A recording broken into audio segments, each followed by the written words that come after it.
She told us to. Who, Romina? Joe. She said if we helped her, she'd bust us out of hell. And where she want us dead. So Joe Ask yourself. cannot be trusted. What a shock when she looks after herself first and foremost. Hello, Clarence. Oh my god. Meg. Oh, not so much. You're the empty. You always work quick.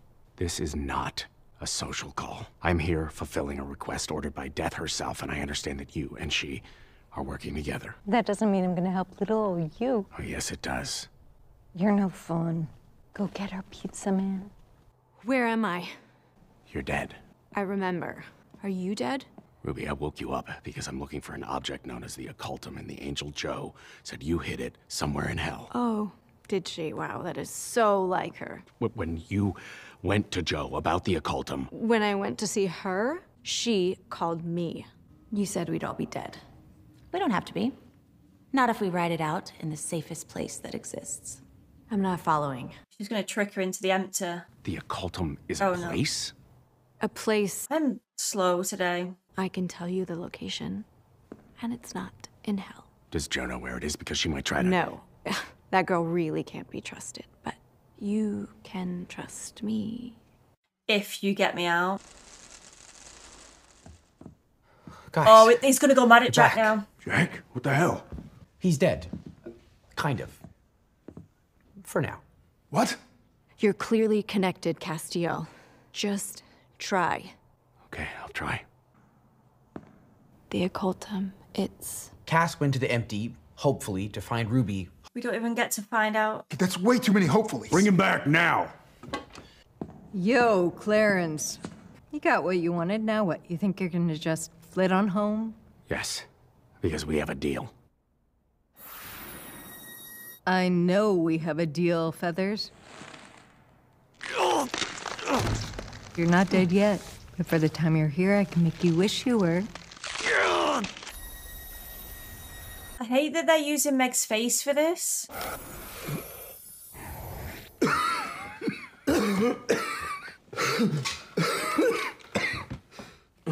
Same, Dean. You made it back. Yeah, and so did you. You're an idiot, by the way. What if this hadn't worked? I second that. That was a stupid thing to do. It's a place. So you saw Ruby. And I got the location. Can we just say where the location is? Am I still an idiot? You don't tell us where it is. Well, yeah. Where's the safe Let's go then. place? Wait, what if Chuck checks in on us and sees what we're doing? Isn't it pretty much over? Yeah, it would be. I have a dumb idea. There's plenty of them going around. He checks in on us, he's gonna look for us here, in the bunker. We don't know that. Well, we don't not know that. So, Chuck would need to see us here, in the They're bunker. gonna use them. Wait, so you want them to be you? They're gonna just dress them in their clothes and stuff. So they're basically using them as pawns. Obviously, it's gonna work to move things along.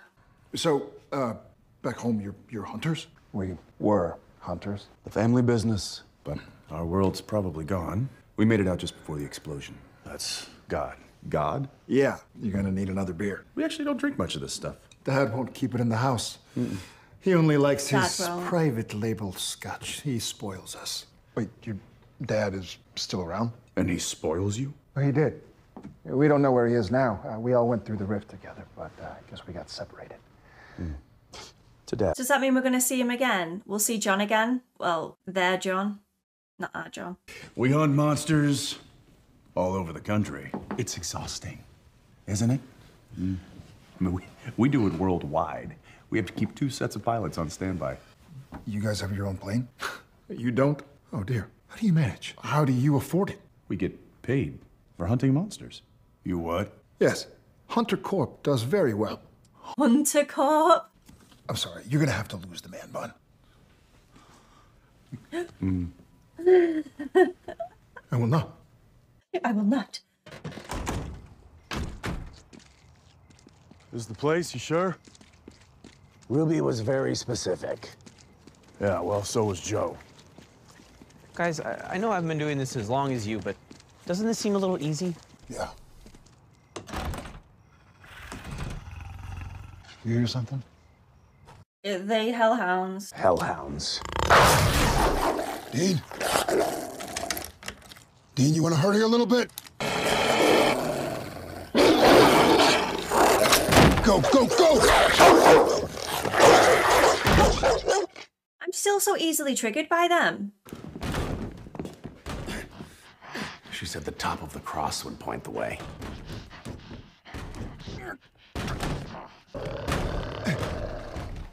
Dean, Cass. The top of the cross. It's right there. Convenient timing, really, wasn't it? The hell is that? Is that a map? Maybe it's a key? It's a passage in Enochian. It says, loosely translated, in order to be in the acultum must be in you. Another riddle? You gotta swallow it, I'm guessing. They said lose the man bun, Samuel. Samuel. Look, hillbilly clothes are bad enough. I have to draw the line somewhere, and my hair is sacred. So what do we do now? This is it. They said be authentic. Drink beer in front of a computer screen. That's their lives. Mm-hmm. Little finger up. Oh my God. Oh, my You get used God. Oh. Check this out. Can you imagine if Dad caught us with that kind of stuff? Goodbye trust funds. I gotta tell you, Sammy, this Sam and Dean, you know, sure, they're simple, but... Simple. That's madness. Investor calls. There's nothing to do but hunt monsters, drink beer, and watch porn. Hey there, big boy. Yeah, they've got it made. They're not gonna want to go, are they? Guys. He's gonna swallow it. All right, I mean, look, first Joe sets us up with killer demons, While and they're now fighting, releases he'll us to a swallow place it. with hellhounds. These chicks want us dead. I don't trust any part of this. Yep. Where's the thing? I ate it. You what? Well, he said it had to be in me, so... No, spit it out. It's fine. Okay, nothing's happening. Jack? Jack? Jack? Jack?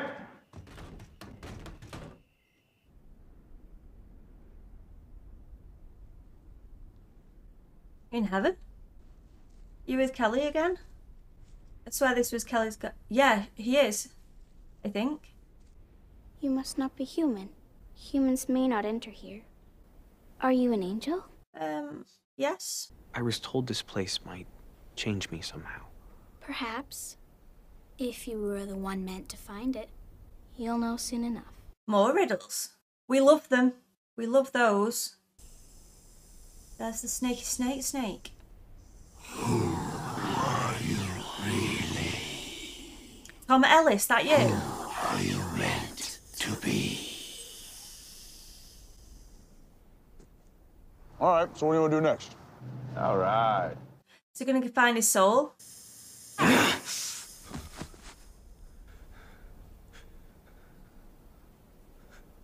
He feels again. He feels again? Maybe? He must do. He's crying. And he's coming back as well.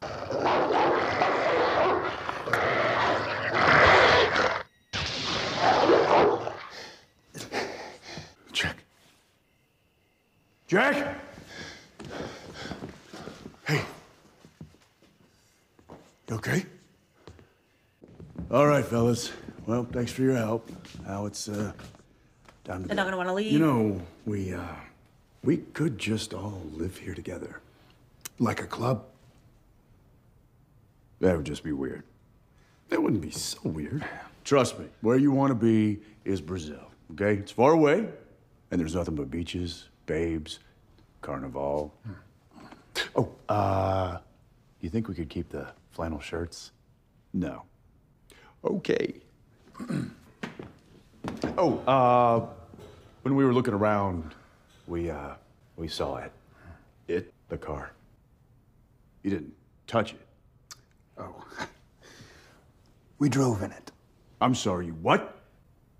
And we're leaving. Ow, my arm, you're hurting Sam. You're hurting me.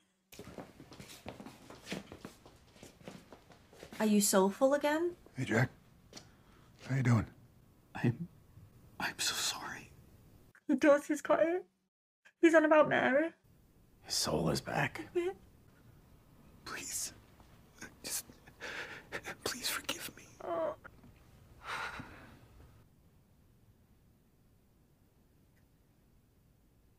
Say something, please.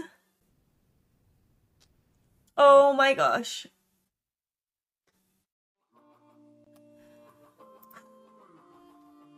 Okay, well, there's me thinking I was gonna get through the entire episode without crying, but I mean, that is just silly. Silly behaviour. Right, Jack has his soul back, so we love that. I do feel for him now though, because all of his memories obviously are still there, but now he feels the pain, the hurt that he's caused, all of the emotions and feels, which is clearly crippling him a little bit, and therefore me. I didn't think that Dean would ever forgive Jack for what he did with Mary. And to some extent, I still don't think he will. I think Sam is probably a little bit more lenient when it comes to that. I think he would honestly forgive him, at least do all he can. I feel like Dean would want to, but something in him just wouldn't stop it. I hope I'm wrong, and I hope he surprises me and he's gonna forgive Jack. And forgive is like just such a heavy word as well, because he can crack on, he can still care for him, and he can still think a lot of him. I'm on about Dean here with Jack, but to forgive is it's still hard. Like I say, you can push through and crack on, but there's still that little bit of a seed in there that keeps that disconnect real. And killing his mother, it was such a huge thing for him. So I would be interested to explore that further, to see. I'm hoping in the next episode we're going to have a conversation there, because both boys just sort of looked at him there in a bit of confusion and disbelief that this is being asked of him as well. Because from their point of view, they would have never have thought Jack would ever get his soul back. That was just the new him now.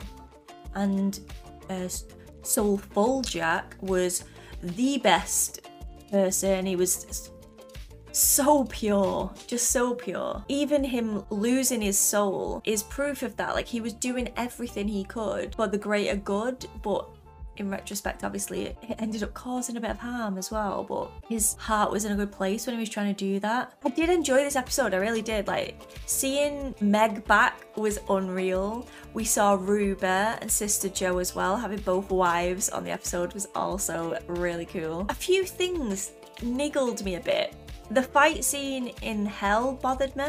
Seemed like a bit forced to me, and the music was very loud and interesting choice. The moon suddenly appearing, shining the light on the church at that perfect moment to lead to where the hidden item was. I don't know, it was just a little bit far-fetched for me. A little bit cheesy for my liking, but again, it wasn't enough for me to dislike the episode as a whole. Like, so many good things happen in this one. Jack being his usual Jack self, like eating all the food and just casually tottering about, swallowing the, was it a clitoris or whatever it was called. It was a lot of fun seeing him like that, it really was. At first, like you saw, at first I thought he was in heaven again, but then to find out he was in the Garden of Eden was pretty impressive, that we see and explore that as well. Talking to the snake, and the snake gave him his soul. And as soon as I saw Jack's tears, I was like, yes, he's got his soul back here, which is massive, innit? It's just completely, it's just amazing news. But I have this like niggly feeling as well, like we get something so good as to Jack being whole again with his soul, to my instant fear of the writers crippling me now, because if soulless Jack died, it's still going to be upsetting to me, but he was soulless. He wouldn't have felt those things the same way that this version of Jack would feel those things. And now that he is happy and stuff, it just worries me that he is gonna die painful death now that he has all of these feelings. I don't know if I'm making sense, but I kind of hope I am. Are you following? I hope so. Sister Joe kind of struck again here. From the beginning, we kind of knew she was out for herself. She had that little bit of a moment when she had that episode with Cass where she had a bit of redemption, kind of. She was kind of learning, being a little bit more open-minded. And in this one, she was just like right back to her usual, I'm gonna do whatever I can to survive type of mentality. And she did have very like demon-esque behavior, considering she is supposed to be like a healing angel.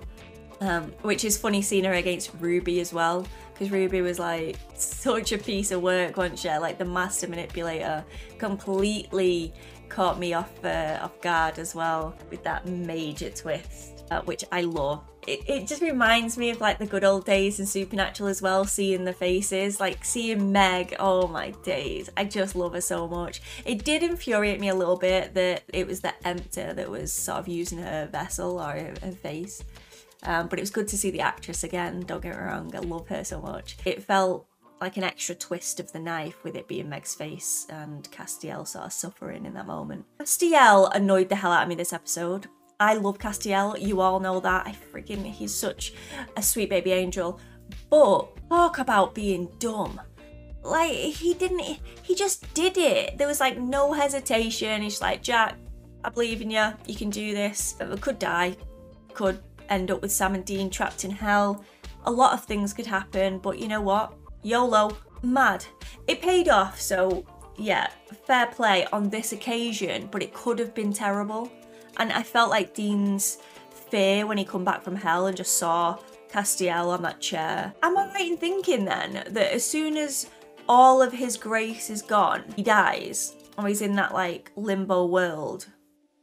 I'd have thought he would have had to suck the grace, then do something to keep him under into this limbo place to then bring him back, like with a shock from Jack's powers or something. But it was just kind of, pop, have your grace back. Oh, and you're alive again. So I think I was a bit slow on that one as well, because I thought I would have took a little bit more. There's a few things I was slow on, to be fair, in this episode, so I apologise for that. I was giving it my full attention, trust me when I say that. I think I was just a bit slow on predictions and where they were at, and very confused as to some decisions that were being made. I did like the other world Sam and Dean coming into this one as well. I liked the comedy aspect of that, and hearing their world's version and our Sam and Dean's reaction to that as well, and vice versa. And I kind of had an inkling that they would want to stay, and I'm wondering if we will see them again. It'd be kind of cool to see them again.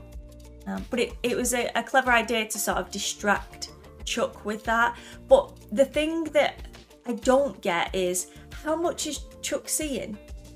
Like, did Chuck not see the plan before they went away? Or is it a sort of, if he sees something happening, he then looks into things further?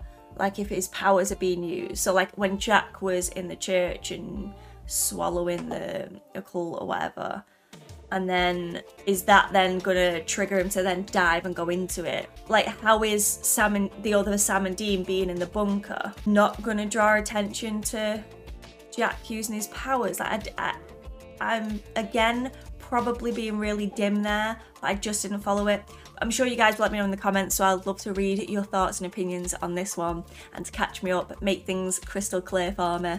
You guys are the best. I am dying to know what happens next, because we heard about Billy's plans and all the rest of it, and she's made a deal with the Emptor as well, and it was to finally allow the Empty to sleep, etc. So I do want to know more about that, as well as if Castiel is somehow going to manage to get Ruby out of the Empty as well. And the whole Amara thing, so much happened in this one episode. It feels like two merged to one, like it was just so intense. But we also had the discussion about Amara and how if you take God out, because this was my thoughts in like past reactions, I can't remember which exactly, but I thought surely killing God is going to have a massive impact on the world in which he's created.